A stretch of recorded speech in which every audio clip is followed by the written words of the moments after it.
Hello everyone, today you have joined the DT Creative Elk YouTube channel. How to turn on and set up two-step verification on your Google account. If you find this useful, then consider subscribing and liking the video. Doing this is a good idea as it will go make your account much more secure, as additional measures have to be done when you're logging in. So to go and do this, simply come to google.com. You can make sure you're signed in and then go to the top right and click on your profile icon and go and click on Manage Your Google Account like so.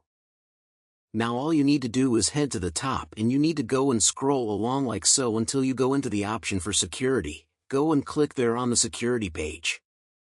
All you need to do is go and scroll down like so until you see two-step verification. Click there. You can see mine is currently off now. To go and turn it on, I need to enter in my password. After I've signed in, then what I can do is go and click on Turn on two-step verification like so, and just like that, I've now set it up. It's that simple, as I've already got other devices which can then be used as Google prompts. And I've also already got a phone number there as well, so it's that easy.